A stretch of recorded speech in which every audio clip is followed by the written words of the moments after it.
So, ito mga kadaba yung video na kung saan nawala dito si kambal nyo bigla. Ayan o, di ba? Ang lupit naman talaga mga kadabaw. Parang kaluluwa. So, ngayon mag-edit na tayo. So, ganito lang yung mga kadaba. Ini-edit mga kadabaw. Ang gagawin natin mga kadaba, add new project. And then, hanapin natin mga kadaba yung clip na ginawa ko. Punta tayo sa may video. So, bali mga kadaba, ito yung mga kadaba. Oh. Ito yung video na yun, add. And then, pag na-add ng mga kadaba, ang gagawin natin, scroll lang natin yan. Kasi magkaka tayo dito mga kadaba, mag-split tayo. Ngayon, pag lumabas na siya, balik natin, balik. Yan, hanapan natin ng chimpo pag palabas na siya. So, dito tayo mag-split. Ang kailangan i-touch. And then, split. Yan. Pag na-split ng mga kadaba, punta naman tayo sa unahan. Scroll lang natin, scroll. So, dito na siya mga kadaba. Pag nagganyan na siya, gagawin natin, split. And then, pag nag-split ng mga kadaba, scroll nyo lang, paunahan. Then, pag nawala na siya mga kadaba, gagawin natin, split ulit. Then, delete yung sa unahan. Yan, delete. Tapos, dito naman sa unahan naman ng kadaba, gagawin natin, antayin natin na palabas na siya. So, dito na yung mga kadaba. Ayan, lumabas na siya. Then, pag nawala na, gagawin natin mga kadaba, i-touch, split. At pag nag-split na, okay na yung mga kadaba. Siyempre, wala na siya, di ba mga kadaba? So, ngayon, ang gagawin natin, kasi nga, wala na siya. Ayan, dumaan na siya. I-delete nyo lang itong mga sobra. Yan, delete. At pagkatapos, dito tayo. So, dapat dito mga kadaba, mag-cut ulit tayo dito ng kahit mga ilang segundo lang. Mag-cut tayo dito. Dito tayo mag-cut. Split nyo lang. Delete yung sa unahan. Delete. At pag na-delete ng mga kadaba, ang susunod na gagawin natin, punta tayo sa kung saan siya lumabas. Ito yung mga kadaba. Gagawin natin, i-touch.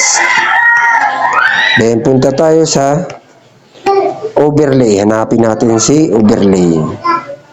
Saan ba si overlay? So, ito na mga kadaba, si overlay. Ayan. Ngayon, pag na-overlay na, dadrag na natin yung paunahan. Pagpapatay-pantayin lang natin sa dito mga kadaba. Ganyan o. Then, ang gagawin natin mga kadaba, itong sobrang na ito mga kadaba, split nyo lang yan. Split. Tapos delete nyo sa unahan. Delete. Siyempre para magpapantay-pantay siya, din ang gagawin nyo lang, pag nawala na yan, i-drag nyo rin ito pa unahan. Para magpantay-pantay sila. O diba, sabi ng manhok. Ngayon pag okay na, i-touch nyo lang ulit.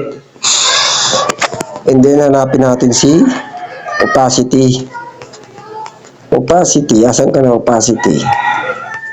Opacity, dito lang yun eh, ito opacity. So ngayon, ang gagawin natin mga kadaba, i-play natin play. O diba, lumabas siya. Ngayon, antayin natin yung chimpo kung saan siya tatapak dun sa may tiles. Pagtapak, yan, ganyan. Gagawin natin, lagyan natin ng chroma key, i-click nyo lang yung diamond. Ayan, may diamond na siya, diba, sabi ng manok. Tapos, i-drag nyo lang paunahan. Then, bawas-bawasan natin yung opacity. Tapos dito mga kadaba, bigla siyang mawawala. Ayun, di ba mga kadaba? Paunti-unti siyang nawawala. Habang ginagalaw nyo yung opacity, kasi nga may chroma key yan. Tsaka gamit yung opacity. Ayun, ganyan ang mga kadaba. Di ba mga kadaba, napakalupit. Oh, biglang nawawala yung si kadaba nyo. So, ganun lang gagawin yung mga kadaba. Then, i-check nyo lang. And then, pag na-check na, so ngayon mga kadaba, i-play natin, i-play.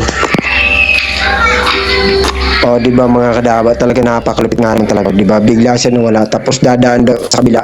O diba, so ganun lang mga kadaba yung pag-edit nun. So ngayon, kailangan naka 1080p yan mga kadaba. Dapat lagi naka-high, then export.